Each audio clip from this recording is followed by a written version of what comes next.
Alors bonjour Ghislaine, Bonjour. je suis très contente de t'accueillir pour la deuxième fois pour cette interview. Aujourd'hui, on va parler de mission de vie, d'accord? Donc plus de couple, mais de mission de vie. C'est un thème qui me tient fortement à cœur, la mission de vie, parce que tu le sais, en tant que coach, j'accompagne des personnes à trouver leur place, à trouver ce qu'on appelle communément la mission de vie, à trouver en tout cas ce qui les inspire profondément. Je fais beaucoup de choses, mais principalement, j'accompagne les gens à trouver leur voie, à se sentir à leur place. Et donc, j'avais envie qu'on aborde ce sujet de mission de vie ensemble et voir un petit peu quel est ton avis par rapport à ça, tout simplement.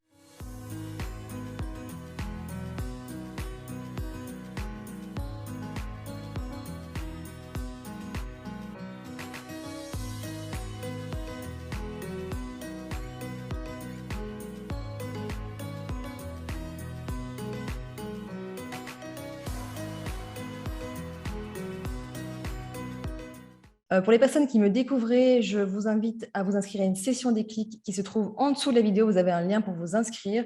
Si vous voulez qu'on puisse parler coaching ensemble, cette session est offerte. Alors du coup, Ghislaine, quel est ton avis par rapport à ça en tant que chamane? Pour toi, déjà, est-ce qu'il existe une mission de vie? C'est-à-dire qu'on en parle beaucoup à l'heure actuelle de mission de vie, mais est-ce que pour toi, on vient sur Terre pour une raison en particulier avec une mission à accomplir spécifique? Alors, mission de vie, pour un occidental, c'est, ça fait partie de rentrer dans l'espace virtuel du monde. C'est-à-dire que j'ai une vision de la société et je vais trouver ma place, je vais trouver le personnage qui va avoir un rôle à jouer. Pour un Indien, c'est à l'intérieur de soi où où j'ai ma place dans la chaîne. Est-ce qu'on va demander à un loup s'il a une mission de vie? Non, à un lion, est-ce qu'il a une mission de vie? Pourtant, dans la chaîne, il a une mission de vie. Bien sûr, l'expression de sa vie correspond à une interdépendance avec les éléments de son environnement. Nous, c'est notre esprit qui va créer un rêve, qui va créer une mission. Et souvent, on dit que ce qui a fait l'homme occidental, dit entre guillemets évoluer, c'est celui qui est capable de mourir pour ses idées, pas pour la réalité, pour les idées. On ne trouvera jamais, si on est connecté à la Terre, l'envie de mourir pour une idée. On peut mourir pour du réel, par exemple pour l'Indien, mais on ne peut pas mourir pour une idée. Ça, c'est dans le schéma de la mission de vie qui va être souvent, on peut avoir une mission religieuse, hein, qui donne sa vie en sacrifice, etc. Mais on rentre dans le monde de l'abstraction et dans le monde du symbole. Voilà. Alors, si je le regarde sur le plan de l'Indien, c'est une façon, c'est-à-dire c'est trouver sa place. Et à ce moment-là, la chaîne révèle la part que l'on a dans ce monde. Ou si c'est dans l'occidental, c'est selon mes capacités, aimer un personnage et vivre la mission de son histoire. Voilà, ma façon. Ok, donc si je comprends bien ce que tu partages, pour toi, il n'y a pas de mission spécifique dans le sens où on ne vient pas sur Terre avec quelque chose à accomplir, comme on peut communément l'entendre très souvent avec, tu sais, alors déjà, on associe beaucoup ça au niveau professionnel, mais ce n'est pas forcément le cas. Mais du coup, pour toi, ce n'est pas le cas. On vient juste sur Terre pourquoi on vient sur Terre, du coup, pour toi? Pour ça, pourquoi on danse? Pourquoi il y a le soleil? Je veux dire, parce qu'il y a la vie. La vie est un mouvement. Nous, on a besoin de sens, d'objectifs et de résultats. Or, les moments où on est le plus heureux, il n'y a ni sens, ni objectif, ni résultat. C'est-à-dire, c'est quand on aime. Alors, c'est quand même étonnant. Quand on danse ou quand on chante, ni objectif, ni sens, ni résultat. Alors, c'est là où il faut se poser la question. Notre besoin de sens, des fois, nous fait perdre les sens qui nous donnent la révélation de la danse de la vie qui, en elle seule, n'a pas besoin d'être justifiée. Ok. Donc, pas de raison spécifique d'être ici. On est juste là pour vivre sa vie Pour se tranquille. trouver, pour exprimer, par contre, pour réaliser au mieux qui on est. Si je suis un pinson, je vais essayer d'avoir la vie la plus puissante du pinson. Dès que je trouve ma nature, je trouve ma place. Donc, je sais ce qui est bon pour moi. Si je sais que je suis un animal aquatique, je ne vais pas m'embêter à essayer de rentrer dans les bois. Ce n'est pas possible. Bon, donc, par contre, dans cet élément qui est le mien, je vais prendre ma place, mais ma place va me révéler la curiosité et le bonheur de tout ce qu'il y a autour de moi. Mhm. Disons que si je devais mettre le mot mission dans quelque chose qui n'en a pas, je mettrais plutôt révélation, ouverture. C'est-à-dire que ma place me révèle mon univers. Et dans cet univers, c'est peut-être là ce que j'ai à trouver, c'est cette capacité à élargir mon territoire dans la conscience, peut-être. Mhm. Donc justement, tu parles de trouver sa place. Tu parles de trouver sa place. Tu vois, donc on est souvent attiré par certaines choses en particulier dans la vie, hein. On a des goûts particuliers, on a des attirances particulières, que ce soit par exemple au niveau personnel ou aussi au niveau professionnel. On va avoir des facultés, par exemple, d'ordre d'expression orale, des facultés plutôt écrites. On va aimer faire des mobiliers comme tu en faisais avant, peut-être travailler en tant que thérapeute. On va avoir des attraits particuliers. Pour toi, du coup, ça viendrait de quoi ces talents qu'on peut avoir, ces forces qu'on peut avoir, entre guillemets? Est-ce qu'il y a quelque chose qui est, voilà, pour toi, qui est... Je crois que c'est là où le travail de coach est très intéressant. C'est que entre le personnage que je crois qu'il faut, les qualités qu'il faut que j'ai pour aller dans le rêve que j'ai mis en place et la réalité de mes capacités, là, il y a tout un monde. Très souvent, les capacités qu'on a, par exemple, tout ce qui va être facile et aisé, va souvent être maltraité dans la jeunesse parce qu'on va dire: «Oui, mais ça, c'est trop facile. C'est facile pour toi». Donc on va demander à quelqu'un d'être méritant, c'est-à-dire d'aller vers quelque chose où il a des aptitudes, mais où c'est difficile. Donc trouver ce qui me fait plaisir, je ne fais que ce qui me fait plaisir. Ce qui me fait plaisir peut-être, n'est pas lucratif et dans ces cas-là, si ce n'est pas lucratif, ça ne peut pas exister. Or, est-ce que ça serait celui qui chante, par exemple? Pourtant, quand on est dans la forêt, hein, prenez une forêt en Martinique où il y a plus un seul oiseau, ça fait une angoisse terrible. Mais si on va dans une forêt où il y a les oiseaux, et c'est pas quelque chose qui rapporte, hein, mais c'est quelque chose qui comble l'autre. Celui qui regarde un spectacle permet à l'acteur d'exister, faut pas l'oublier. Donc, nous, on a constamment, un schéma où nos compétences doivent être rentables. Donc, pouvoir, aller à soi dans son champ, dans ce que l'on est capable de faire, et en vivre est compliqué aujourd'hui. Cela a réduit le nombre de capacités qui peuvent nourrir leur homme aujourd'hui.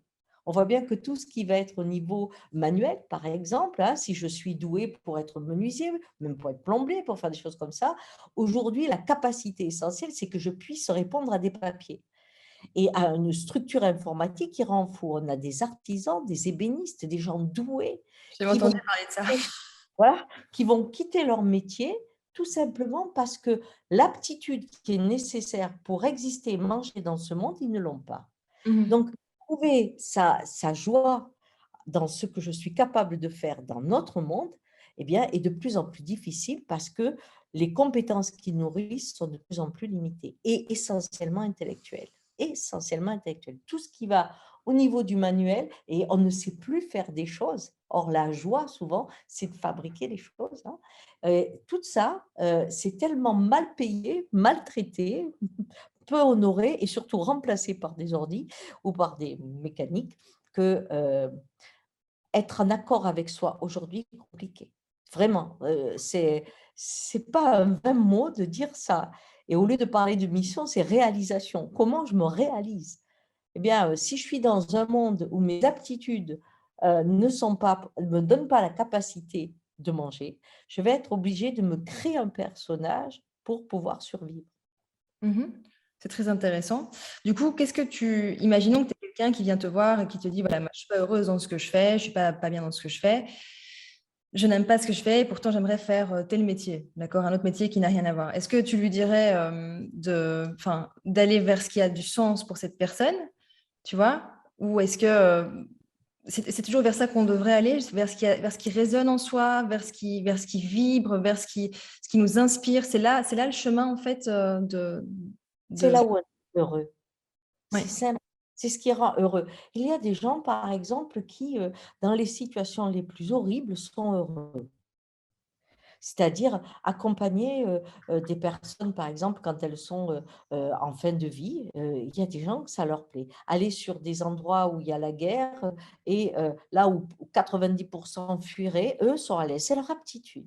Ils sont heureux quand il y a la panique partout, d'avoir en eux ce calme qui fait que la confiance dans ce qui est permet à ceux qui sont dans la peur d'abaisser leur taux vibratoire au niveau de la peur.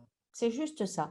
Si on vous dit, ah ben moi je veux aller là où il y a la misère, on va dire, mais attends, mais tu te rends pas compte, tu vas angoisser, tu vas faire ceci, tu vas faire cela. Non, c'est mon aptitude. Je dirais là où est la joie sans jugement. C'est ce qui est important. C'est de trouver l'endroit où, quel que soit le contexte, dans ce que je fais, je sais que ça me nourrit, pas l'autre. Ça me nourrit au niveau du lien et au niveau de la joie. Le problème, c'est que souvent, ce qui me nourrit aujourd'hui au niveau du lien, qui est essentiel pour ne pas mourir en tant qu'âme et être humain, ne me nourrit pas au niveau du corps. Voilà le problème. C'est ça. Il n'y en a pas d'autre. Quand tu dis au niveau du corps, tu veux dire… Ah, je ne peux pas payer un loyer, puis je ne peux pas manger. C'est tout. C'est que ce que je sais faire, on voit bien que tous les métiers qui sont au niveau de l'aide, par exemple de l'humain, tous ces métiers crèvent la dalle. Plus personne ne veut les faire parce qu'on ne mange pas. Alors que l'aptitude, quand je dis je veux soigner les gens, ça veut dire quoi? C'est-à-dire que j'ai cette empathie, cette capacité à rester près de la douleur et d'y trouver de la joie. Ça ne veut pas dire que je suis morbide, ça ne veut pas dire que je suis sadique, ça veut dire que j'ai acquis en moi ce qu'avaient les vieilles femmes souvent, c'est-à-dire, je ne sais pas, j'ai l'héritage de je n'ai pas peur de la douleur, je sais qu'elle traverse l'individu et qu'il y a un ailleurs, sans l'avoir réfléchi.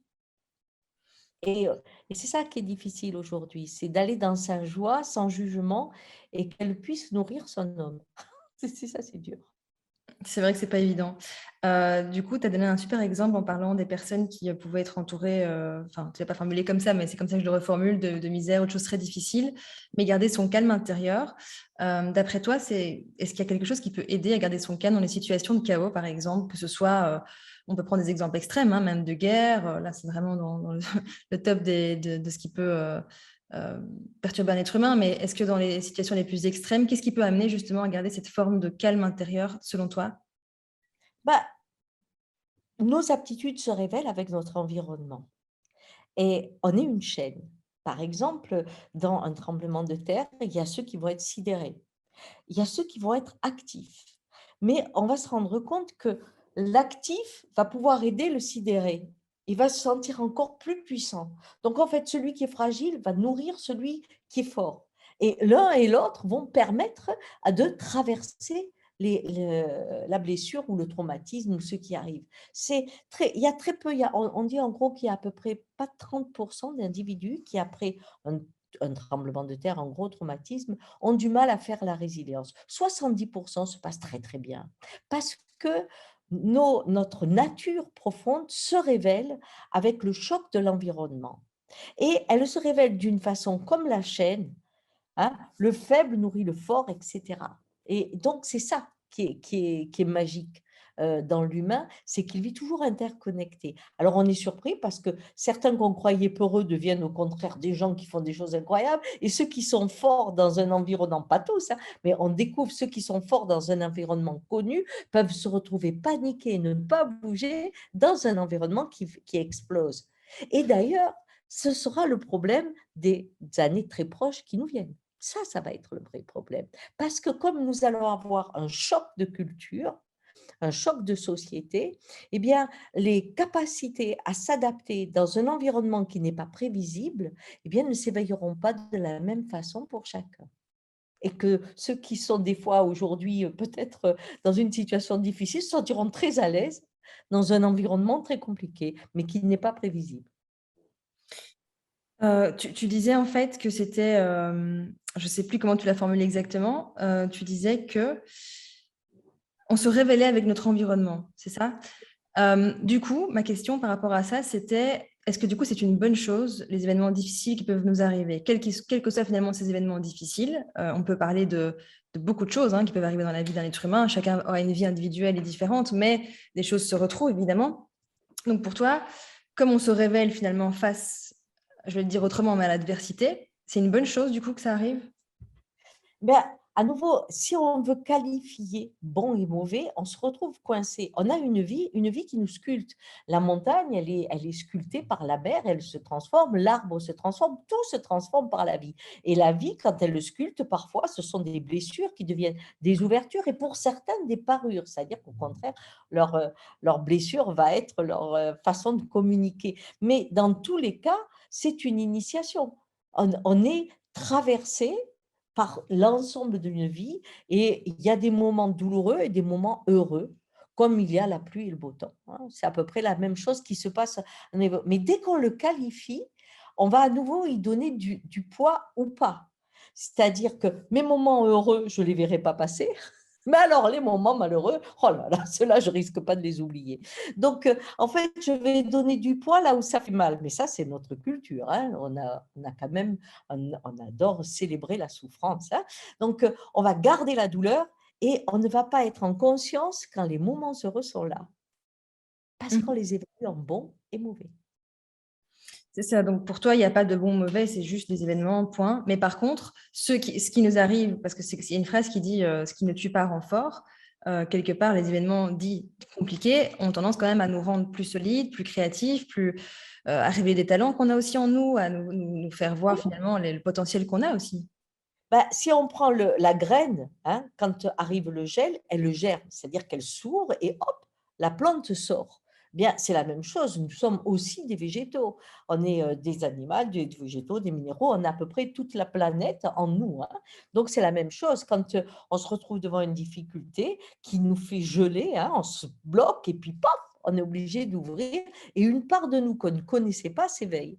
Et ça fait la richesse d'une vie. C'est ça qui est quand même qui est superbe. Alors, quand j'en parle comme ça, on croirait qu'il n'y a pas de douleur, mais ce n'est pas ce que je veux dire. Ce que je veux dire, c'est qu'on est beaucoup plus apte à être sensible à la douleur qu'à être sensible au bonheur. C'est ça qui est dommage. Oui. C'est que quand la vie nous donne du bon, c'est normal. Donc, on ne le célèbre pas. Mais par contre, quand elle nous fait mal, c'est une erreur, ou qu'est-ce que j'ai fait, ou c'est une malédiction, qu'importe. Mais le mal est toujours considéré comme n'allant pas de soi. Et du coup, il prend beaucoup d'importance. C'est ça. Donc, il n'y a pas pour toi ce principe finalement de... Enfin, je vais le formuler différemment, mais le principe finalement de karma, de voilà, je viens avec des choses que je dois régler, tu sais, parfois aussi du transgénérationnel. Est-ce que toi, tu penses qu'il y a aussi une partie comme ça d'héritage dont on peut hériter, qui fait qu'on a des événements qui vont arriver, mais qui sont liés aussi à des choses, voilà, soit qu'on a pu faire dans d'autres vies, soit qu'on doit régler, en fait, tout simplement. Enfin, qu'on On, doit. On on est peut raconter, on est une saison de sa lignée. Si je prends un arbre, quand il fleurit, il est à la fois la saison et il est à la fois toutes les saisons. D'accord? Donc, il porte en lui toutes les saisons. Quand on me dit, oui, j'ai été violée parce que ma grand-mère a été violée, ça me fait mourir de rire, mais mourir de rire. Bon, je rigole pas, mais je le dis en plaisantant là. Mais pourquoi je meurs de rire? Parce que vous connaissez, vous, une lignée où les femmes n'ont pas été violées? C'était obligé avant. Je veux dire que le rapport sexuel chrétien était un viol assuré, puisque la femme ne devait pas avoir du plaisir et le mec devait la pénétrer. Ça s'appelle du viol. D'accord? Alors, toutes les générations ont eu des mères et des grands-mères violées. On ne va pas faire un drame là-dessus. Est-ce que moi, aujourd'hui, je suis capable de dire non si on veut me violer? Ou est-ce que j'ai quelque chose qui me permet de supporter le viol parce que toutes mes grands-mères ont pu supporter le viol et qu'elles ont trouvé des astuces pour mieux le vivre? Ça, je peux le récupérer, mais parce que je suis le produit de beaucoup de générations. Et j'ai eu, quand on me dit il y a des meurtres, mais il y en a eu dans toutes les générations. Et si on est là, on est surtout avec cette capacité de survivre à l'épreuve. Et comme on a quelques centaines d'années, hein, on a à peu près 250 000, 1000 grands-mères, hein, couplement, pour que nous, on soit là maintenant. Donc, on peut imaginer que dans les 250 000, on ait les couleurs variées de la planète, hein, qu'on a vécu à peu près tout ce que l'on peut imaginer chez un être humain, et que donc, ce qui nous arrive s'appelle juste l'homme. Si on avait tellement évolué, on ne serait pas toujours en train de croire à la guerre, de croire qu'il y a du sang pur et du sang impur, qu'il faut croire au racisme, ne pas être solidaire. Enfin, franchement, si on avait appris tout ce qu'il y avait de l'autre côté, on serait quand même des êtres humains qui s'aimeraient. On n'y est toujours pas. Hein. Mhm. On a déjà on porte tout ça en nous. Ce qui est important, et j'aime bien, c'était Thich Nhat Hanh, quand il fait une marche en conscience, il dit: «Quand tes yeux regardent, c'est toute ta lignée qui regarde. Donc fais attention où tu portes ton regard». C'est quand même ça. Mais si je suis la saison, prenons une saison où il y a de la grêle, il va pas y avoir de fruits et l'arbre va pas être joli, d'accord? Mais une saison où tout se passe bien, eh bien l'arbre va avoir plein de fruits, mais c'est le même arbre. Quand moi, ma vie fleurit, c'est toute ma lignée qui fleurit. Et quand je suis une saison qui, au contraire, va vraiment peut-être souffrir, se retrouver en difficulté, c'est toute ma lignée qui souffre. Voilà comment moi je perçois l'ensemble et donc on le porte dans la mémoire de nos cellules. C'est pour ça que quand un environnement change, des fois, c'est des aptitudes très anciennes qui viennent de générations passées, parce qu'on en a besoin, parce que notre survie va chercher dans la mémoire de nos corps, de cette histoire, va chercher les besoins ou les astuces pour pouvoir traverser la période. Ok, merci pour ta réponse. Toi, du coup, Justine, tu étais avant dans l'immobilier, hein, tu faisais partie d'un des 5 plus grands groupes immobiliers en France. Aujourd'hui, donc, tu t'es reconverti vers, enfin, je ne sais pas comment je peux le formuler précisément, mais exactement, mais tu es chamane aujourd'hui, tu es chamane et thérapeute. Est-ce que ça a été simple, cette reconversion? C'est-à-dire, est-ce que ça t'a demandé est-ce que tu es passé par des phases qui étaient compliquées justement parce qu'on peut imaginer que voilà, passer d'un travail à un autre, ce que je fais très souvent encore une fois avec les personnes que j'accompagne qui vont changer de carrière, qui vont changer de profession, de voie, de forme, c'est jamais vraiment facile. Comment toi tu as géré ça et comment ça s'est passé pour toi? Quelles que soient les affaires que j'ai eues, quand, j'avais 18 ans, je travaillais chez Hachette. Après, je travaillais dans l'immobilier, puis de chez Hachette. J'étais la première femme à avoir, une agence, hein, chez Hachette. Donc il y avait pas de femmes à ce moment-là parce que je gagnais, tous les concours de la vente du toc-toc à domicile dans les quartiers. Et en fait, ce que j'avais trouvé qui avait bien marché pour mon groupe, c'est que moi, je faisais les putes, parce qu'on ne pensait pas que les putes avaient des enfants et où à l'époque, il y avait aussi les stations, d'essence qui étaient ouvertes parce qu'il y avait pas les trucs automatiques. On ne pensait pas aller voir ces gens la nuit. Donc j'avais trouvé tout un système qui avait marché. J'avais mis la créativité. Puis quand j'ai monté un restaurant et un hôtel, à ce moment-là, quelques temps après, ce que j'ai fait, j'ai mis des artistes et j'ai mis surtout un grand mouvement pour pouvoir faire le verre à soie, et cetera. C'est-à-dire que j'ai mis dans la nourriture et une histoire de vie où ensemble, dans les Cévennes, on réveillait ces Cévennes et il y avait l'art des Cévennes qui passait par chez moi. Et après, j'ai continué parce que la vie m'a amené à Villejuif avec le cancer de mon fils. Et là, j'ai inventé des dessins qui permettaient de voir où étaient les enfants. Et puis quand j'ai pris autre chose, et chaque fois, et des métiers, j'en ai eu, et quand il y a eu le groupe à reprendre, parce que sinon il est au bord de la faillite, j'ai inventé à nouveau une façon de gérer. On disait, elle est folle, c'est pas possible, parce que c'était hors cadre, bien sûr, mais ça a permis de sortir le groupe de la situation. Et quand j'ai replongé, que j'ai eu une dépression, oh, j'ai trouvé ça extraordinaire, parce que c'est là où j'ai appris à être thérapeute, à faire de la PNL, à faire de l'hypnose, et où j'ai pu rencontrer Erickson, que j'ai pu rencontrer tout ce qui arrivait à cette époque-là, qui était fabuleuse.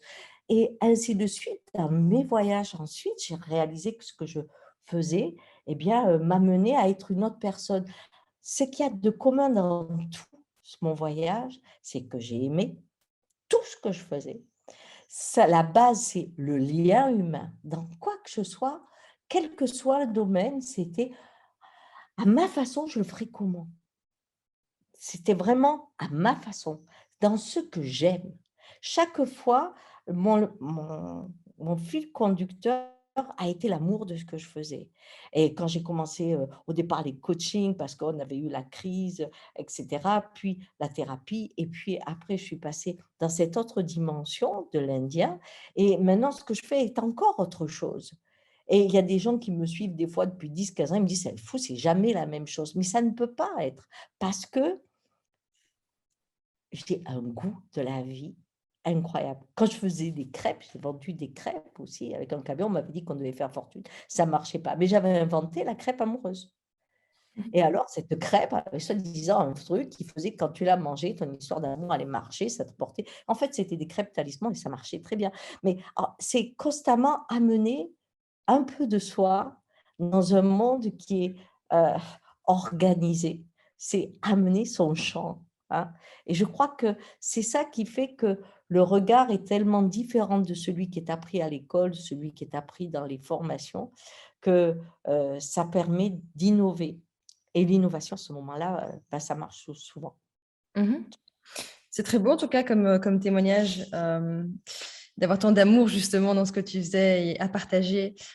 Si tu n'étais pas tombée en dépression, Ghislaine, tu peux en changer de voie? Est-ce qu'il faut parfois passer par... je sais que c'est des questions qui vont peut-être se rejoindre, hein, dans ce que je te pose, mais parce que ça va parler à beaucoup de personnes, tu vois, des personnes qui vont te suivre, qui te suivent en fait, des personnes qui me suivent. Ça, je pense que ça va toucher pas mal de personnes qui vont se retrouver dans ces problématiques actuelles. Tu sais, moi, encore une fois, je reviens là-dessus, mais si je fais ce métier de coach, à la base, j'ai commencé pour ça. C'est parce que je voyais qu'en entreprise, les gens arrivaient vraiment avec une tête pendue jusque par terre. Il y en avait qui étaient assez jeunes et je me disais, moi j'avais 29 ans à ce moment-là, et je me disais, mais c'est pas possible que les gens arrivent avec une tête par terre, enfin, comme ça. Enfin, qu'est-ce qui fait qu'on reste là alors qu'on est quand même dans des pays où on a la possibilité de changer? Je veux dire, c'est pas compliqué de changer de travail. Donc, ça m'a vraiment interpellée et j'en ai fait mon métier parce que je me suis dit, il y a un problème, il y a vraiment un problème par rapport à ça. Donc, tu vois, beaucoup de personnes ont besoin effectivement de tomber, de vivre la dépression, le burn-out. Malheureusement, j'accompagne par exemple quelqu'un là pour le moment qui a vécu déjà 3 burn-out dans son travail, 2 ou 3 burn-out, je ne sais plus, et qui malgré tout continue, persiste. Donc là, je l'accompagne pour qu'elle puisse changer. Mais voilà, alors, pour revenir à ma question, est-ce que si tu n'avais pas vécu cette dépression dont tu parles, est-ce que tu aurais changé de carrière? Il faut voir quel a été le déclencheur d'une Hmm. dépression. D'abord, il y a l'épuisement physique, hein, parce que quand on est dans un état d'excitation 24/24, avec des épreuves et une capacité à devoir répondre extrêmement rapidement à la vie, il y a un moment où le corps est épuisé. On a beau dire ça va le faire, ça ne le fait pas. Et moi, la chance que j'ai eue, c'était une chance, et ça va rejoindre peut-être le début de notre discussion, c'est que je me suis retrouvée avec quelqu'un qui, j'avais des migraines épouvantables à ce moment-là, et donc j'ai demandé à mon assistante si elle de me trouver quelqu'un à nouveau pour voir s'il n'y avait pas d'autre chose pour les migraines. Et elle me dit, j'ai lu qu'il y avait une journaliste qui était allée voir quelqu'un, et cette personne l'a soignée parce qu'elle est allée dans une vie antérieure. Et dans une vie intérieure, elle a vu qu'on y avait coupé la tête, qu'on l'avait brûlée, je ne sais plus, en fait, c'était un truc avec la tête. Et du coup, elle n'a plus de migraine. Alors, j'avais dit, écoute, tu me prends un rendez-vous tout de suite, parce que moi, les vies intérieures, j'y crois pas du tout. Je n'étais pas du tout branchée dans quoi que ce soit là-dessus. J'essayais au contraire de ne pas avoir de vision, de ne pas être dans mon monde qui s'est réouvert après, mais j'essayais moi de le fermer. Alors, j'avais aucune envie de rentrer dans ce système. Alors, je lui dis, écoute, voilà, mais prends-moi rendez-vous. Et quand je vais voir, c'était Patrick Drouot à l'époque, je vais voir Patrick Drouot et je lui dis, bon, ben, écoutez, c'est pareil que vous mettez dans des vies qui sont antérieures et que là, je vais retrouver une absence de migraine. Il me dit, non, il faut 3 fois. Ah, j'ai dit 3 fois. Je me dis, ça y est, c'est l'arnaque. C'est encore un truc, tu vas te faire avoir, c'est pas possible.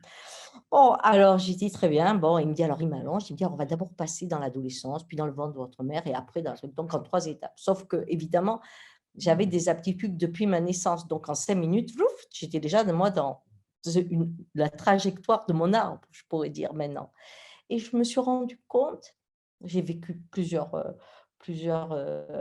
souvenirs, hein, et je me suis rendu compte que je retournais à l'endroit que je connaissais déjà, et que ça faisait déjà au moins 3 fois que j'avais une vie qui m'amenait au même endroit. C'est-à-dire que je mourais sans savoir ce qu'était le goût de la vie. Je mourais pour avoir du pouvoir, je mourais pour avoir de l'argent, mais pas pour avoir le goût de la vie. Et je mourais seule. Et je connaissais où j'allais. Dans Donc, tes vies antérieures, ça, c'est ça? C'est ce que tu as vu oui, dans tes vies antérieures. D'accord, ok. c'était ça. Il y en a une qui était dans le religieux, l'autre qui était dans les affaires. Ouais, c'était vraiment un truc que je connaissais bien. Et enfin, que je connaissais, c'était vraiment ça. Et donc, quand je me suis réveillée, que je suis revenue, alors il me dit, oh là là, vous avez des dents. J'ai failli lui donner une gifle et je lui dis, je vous avais jamais demandé ça. Et je suis partie. J'ai fait le tour de Paris et je pleurais, je pleurais, je pleurais, je pleurais, parce que je me disais, ma vie n'a pas de sens. On revient à cette histoire Question de de sens. sens. Très Je disais: important. «Je sais où je vais». J'ai dit: «Ça fait déjà 3 vies que je vais là-dedans». «Ah non, non, je repars pas dedans, c'est pas possible». Mais quand le lendemain, je suis retournée, au bureau et que je leur ai dit: «Vous savez, je crois que je vais arrêter, je vais vendre». On me dit: «Oh non, c'est pas possible. Toi, si tu as pas tes 20 heures, tu es malade. C'est pas possible, faut que tu te battes, faut que tu travailles». Je dis: «Non». Et c'est là où j'ai commencé à plonger, une fois que j'ai pu me débarrasser et puis me retrouver libre. Là, j'ai plongé parce que je cherchais le sens, mais le sens de la joie.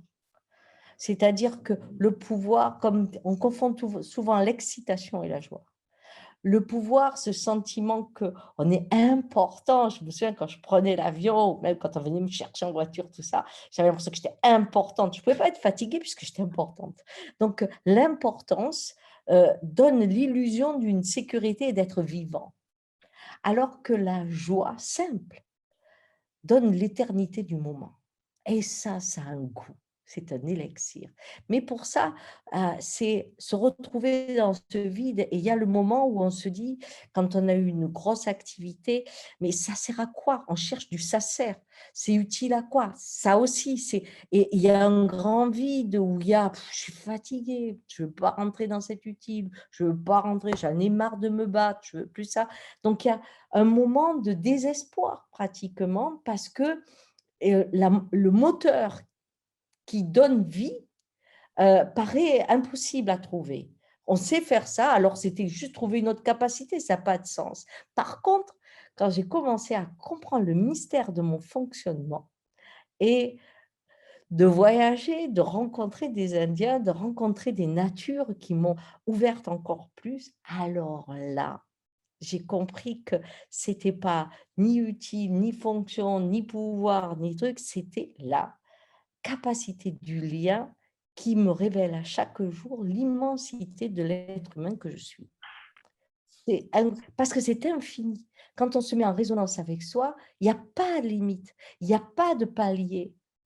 Il y a de l'étonnement, de l'émerveillement et la joie.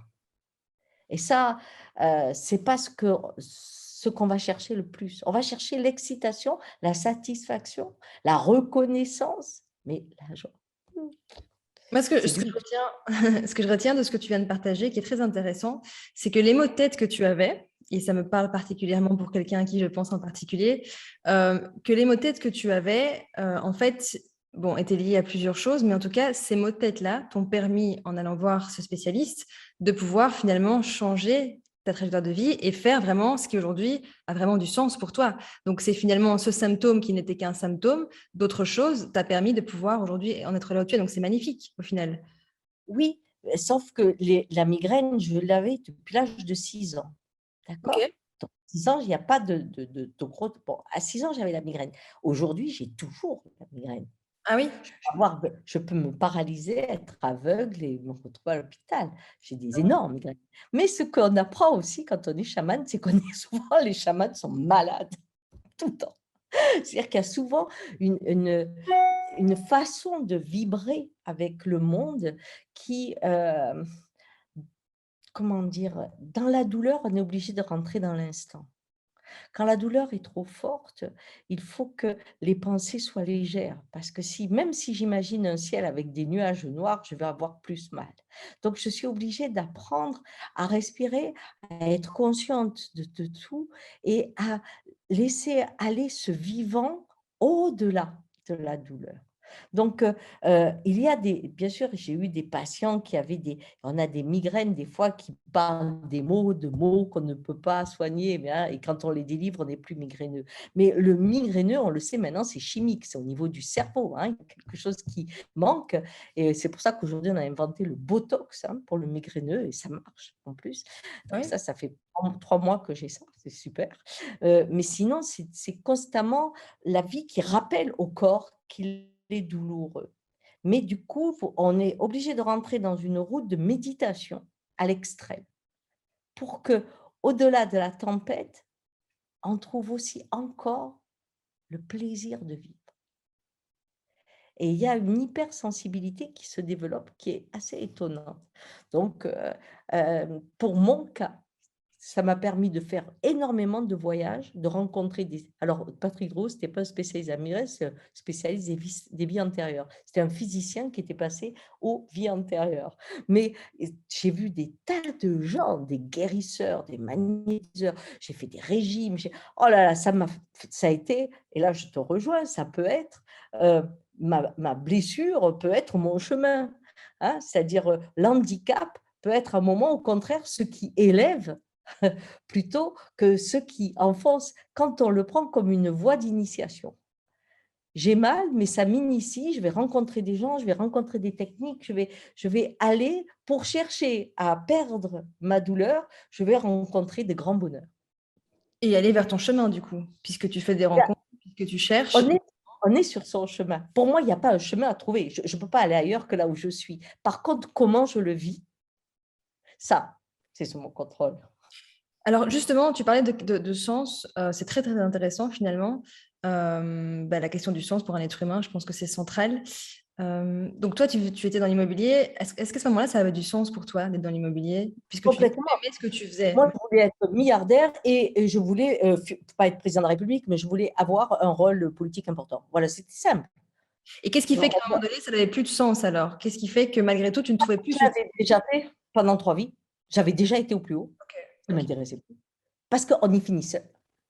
Et qu'au moment de mourir, la peur de mourir, c'était, je crois, attendez, c'est Rumi qui disait, pour mourir, il faut apprendre à mourir avant de mourir. Or là, c'était pas possible. Parce que pour apprendre à mourir avant de mourir, il faut découvrir la vie. Or, dans le fait de dominer constamment le monde, eh bien, c'est passer à côté du fait qu'on fait partie de ce monde. On le construit à sa façon plutôt qu'il se révèle. Et ça, c'est très différent. Mais pendant le moment où je voulais être dans l'ambition, mais ça me paraissait évident, de la réussite professionnelle pour moi et valider le fait que j'étais normale. Parce que petite, avec les aptitudes que j'avais, c'était très compliqué. J'étais une sorcière, j'étais quelqu'un qui faisait peur. Donc là, au moins, quand vous parlez d'argent, vous avez l'impression qu'on a quelqu'un de raisonnable. Il peut être monstrueux, mais il est raisonnable. Et je dirais qu'aujourd'hui, c'est ce qu'il y a de pire. Parce que, par exemple, on prend les scientifiques. Ça fait 30 ans qu'on sait que nous allons vers une catastrophe, mais qu'on y est là, maintenant. Qu'est-ce qui fait qu'on ne les entend pas?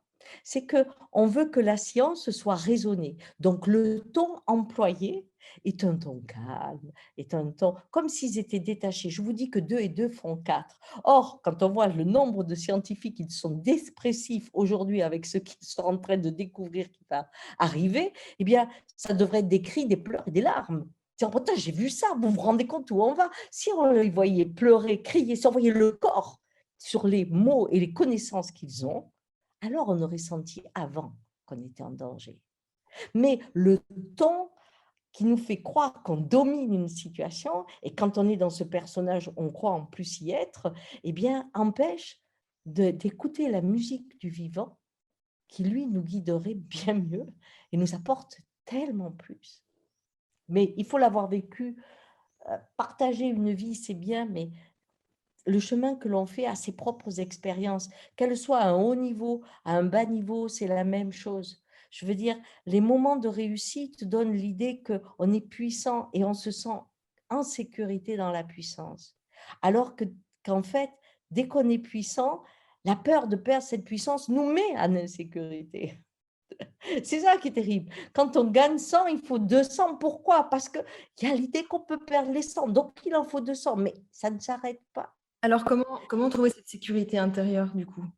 Comment justement, c'est une question très très intéressante, ça me parle beaucoup. Comment trouver cette sécurité intérieure, quelles que soient les circonstances extérieures? Eh bien, d'abord, il y a le mot sécurité, existe parce qu'on n'accepte pas la transformation.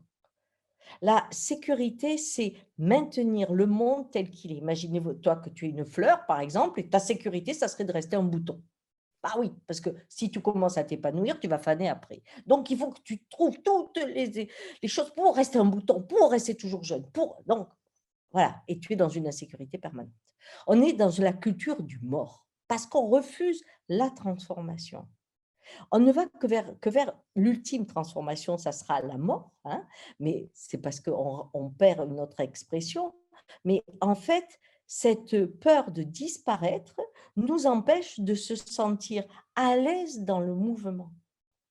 Et donc l'insécurité, vient du fait qu'il faut qu'on garde.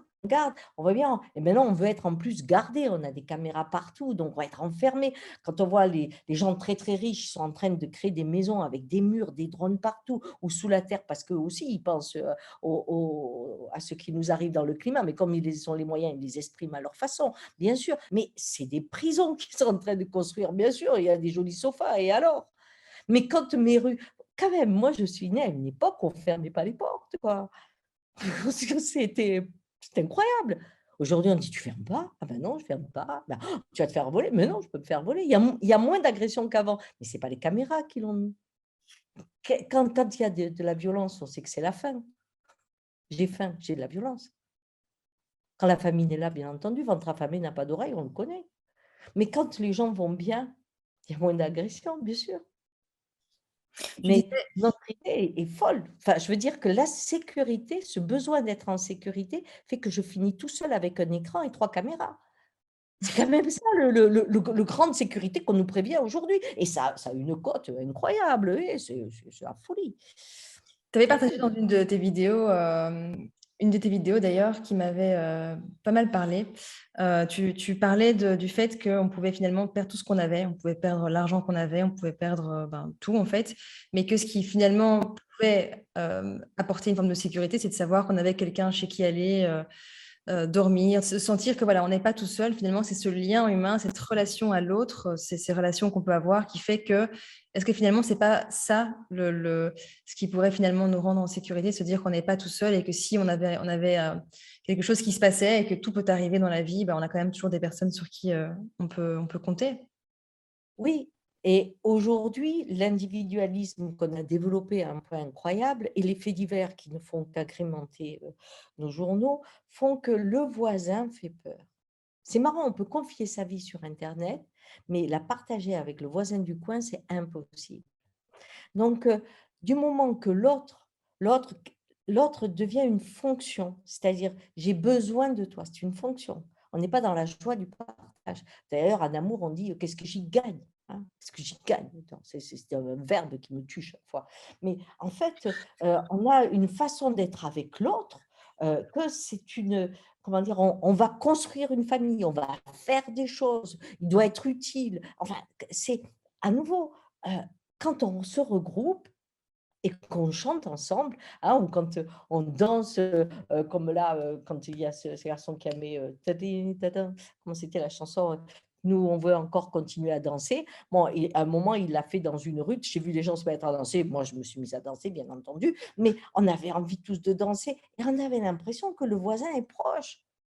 On sent pas que le voisin est dangereux. Or, aujourd'hui, sans être sous un régime de dictature, on est arrivé à ce que le voisin fasse peur.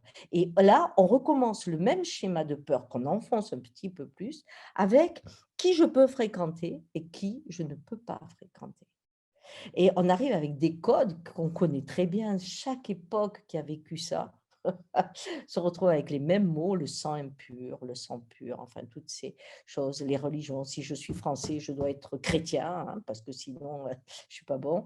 Et alors, bientôt, ce sera 4 générations, 5 générations, 6 générations. Ah non, tu n'en as que 5. Bon, pas français. C'est arrivé. On l'a vécu dans tout, que ce soit, quel que soit l'endroit de la terre, quand on doit redistribuer des richesses, et c'est le cas avec l'épreuve dans laquelle on arrive, on crée en sorte que l'un ait peur de l'autre, que même les enfants et que les parents aient peur de leurs enfants. Et pour ça, on commence par créer des clans, des gens qu'il faudrait mettre dehors, et puis après, on met des qualifications de plus en plus différentes jusqu'à ce qu'on ne puisse faire confiance à personne. Et dans ces cas-là, il ne peut pas y avoir de solidarité et on ne peut plus faire bouger quoi que ce soit. C'est ça qui est fou, c'est qu'en allant avec plus, en croyant aller avec plus de sécurité, on va dans un isolement qui nous met prisonniers. Mais On le fait quand on prend un couple amoureux. Quand quelqu'un a peur de perdre l'autre, il commence à éliminer. Oh non, on ne va pas avec celui-là. Alors, c'est ce copain qu'on enlève, puis c'est cette copine. Mais après, ça sera ta mère, tu sais. Bon, et après, ça sera ouais, ta sœur, elle est un peu. Et après, on se rend compte qu'on est tout seul avec l'autre. Et là, on ne peut plus le quitter parce qu'on s'est fâché avec tout le monde. Et quoi qu'il fasse ou qu'elle fasse, hein, ça peut être une femme ou un homme qui fait ce schéma-là, eh bien, je ne peux plus, je n'ai plus personne autour de moi. Et des fois, je perds même mon travail. C'est ce que l'on voit au niveau individuel, c'est ce que montre toujours l'Indien. Ce qui arrive au niveau individuel arrive au niveau du monde. C'est la même chose. C'est d'abord celui-là, puis celui-là, puis celui-là, puis celui-là, et à la fin, on est dominé par une personne. Alors, du coup, pour conclure cette interview, d'accord, sur le thème de la mission de vie, voilà, de trouver en fait ce qui a du sens pour soi, hein. On peut l'appeler de différentes manières. C'est un terme d'ailleurs qui est un peu galvaudé, mais c'est comme ça qu'on l'appelle aujourd'hui. Pour les personnes qui vont écouter cette interview, et il y en aura, c'est sûr et certain. Les personnes qui aujourd'hui, voilà, ont besoin de trouver du sens dans leur vie, quelle que soit leur profession, quelle que soit leur situation, ont envie d'aller vers ce qui a du sens pour elles. Mais en tout cas, ce que je retiens de cette interview, il y a plein de choses magnifiques d'ailleurs à réécouter plusieurs fois, hein, c'est sûr. Mais ce que je retiens, c'est vraiment la question du sens, la question de la joie, c'est-à-dire aller vers ce qui nous apporte de la joie, aller vers ce qui a du sens pour soi, parce que ce qui a du sens pour moi n'a pas forcément du sens pour toi, d'accord? C'est vraiment Exactement. différent pour chacun, mais c'est aller vers ce qui a du sens, quel que soit finalement le prix, en fait, que le prix à payer, entre guillemets. C'est-à-dire que faire un travail, tu vois, par exemple, moi, ce qui m'a beaucoup interpellée, encore une fois, c'est que je voyais des gens, et j'en ai fait partie hein, de ces personnes, tu vois, bien évidemment, tu vois, à ne pas aimer ce que je fais, à me poser beaucoup de questions, à pas trouver ma voie, en fait. Mais ça me rend tellement triste de voir des personnes qui finalement n'aiment pas ce qu'elles font, n'aiment pas leur vie, n'aiment pas ce qu'elles font, n'aiment pas aussi parfois les gens avec qui elles sont, mais continuent parce qu'elles ont peur, justement parce qu'elles ont peur de changer, parce qu'elles ont peur d'aller vers ce qui a du sens pour elles, vers leur créativité, alors que souvent ces personnes-là que j'accompagne ont déjà une idée de ce qu'elles veulent faire, ou enfin, pas du tout, mais en tout cas ont vraiment des choses à accomplir et à faire, tu vois, qui ont du sens pour elles réellement. Je pense que, en fait, le sens de la vie, c'est le lien. Plus je crée du lien, pas simplement avec les êtres humains, mais avec la nature, avec les animaux, avec l'eau, avec l'arbre, ça crée de l'affect. L'affect crée de l'attachement. Cet attachement va me donner envie de protéger et de défendre. Donc aujourd'hui, par exemple, avec les problèmes que nous allons avoir avec la nature, avec toutes ces choses-là, si j'ai un cercle autour de moi, je peux proposer dans mon environnement des choses qui vont me donner la joie de petites satisfactions. Parce que dès qu'on fait du lien, on fait des choses ensemble. Mais c'est aussi important je crois, de mettre la nature. Parce que quand on cherche le sens, si je n'ai vécu qu'en ville, je ne peux pas le trouver. Parce que tout ce que je vois, c'est l'homme qui l'a créé. Et le seul sens que je connais, c'est acheter. À peu près. Ça suffit. Et si je suis dans des endroits, il en existe encore, que ce soit dans une forêt ou autre, il me faut du temps pour me réhabituer. Parce que les premiers temps, je vais rentrer dans un tableau, pas dans une forêt. Je vais rentrer dans un endroit que je ne sentirai pas. Je vais marcher sur des branches, mais je ne sentirai pas la forêt. Mais au bout d'un moment, surtout si j'ai de la peine, il faut y aller quand on est malheureux. Quand je suis malheureux, je vais dans la nature et quand vous trouvez un endroit qui vous plaît, regardez que tout ce qui est autour de vous vit sans la main de l'homme. Que les animaux, l'eau, tout ce qui est là, les arbres, vit sans la main de l'homme. Et qu'on ne sait pas d'où ils viennent. Et quand vous sentez que c'est mystérieux, parce que vous touchez le mystère du début, vous savez que vous faites partie du club. Et là, c'est là où on commence à sentir, waouh, je fais partie du mystère, qu'est-ce qui peut m'arriver? De croire que j'en fais pas partie, ça c'est le drame. Mais sinon, faire partie du mystère soulage. Dans la peine, quand je touche ce qui ne s'explique pas, ça me rassure parce que je sais qu'on est tous ignorants face à la vie. Je sais pas pourquoi ça me touche ce que tu partages. Ça me touche. Donc voilà, on invite du coup tout le monde à aller dans la nature, à aller dans la forêt, à aller Pour la protéger, parce qu'on peut défendre que ce qu'on aime. C'est pour ça que… Et si vous êtes des femmes, prophétisants, hein, parce que vous savez qu'il n'y a que chez les écolos où il y a 63% de députés qui sont femmes. Hein. Plus on est dans un patriarcat, c'est exactement l'inverse. Par exemple, au RN, hein, qui est très amour, honneur, patrie, eh bien là, nous avons plutôt 63 ou 65% d'hommes. C'est l'inverse. Alors, les femmes sont là où il y a l'écologie, là où il y a la survie, et donc là où il y a la forêt, et la mer, et la nature, en fait. Voilà. Merci infiniment, Ghislaine, pour cette belle interview. J'espère qu'elle vous aura plu. Sincèrement, j'espère que ce sera le cas. Et n'hésitez pas du coup à le mettre en commentaire, en tout cas à nous partager ce que vous avez ressenti par rapport à cette belle interview, à la partager autour de vous, évidemment, et à mettre un petit pouce vers le haut si vous l'avez aimé. C'est un moyen aussi pour savoir finalement quel type de sujets peuvent vous intéresser. Merci beaucoup, Ghislaine. Merci beaucoup. Et je te dis du coup à très, très vite. À très vite. Ciao.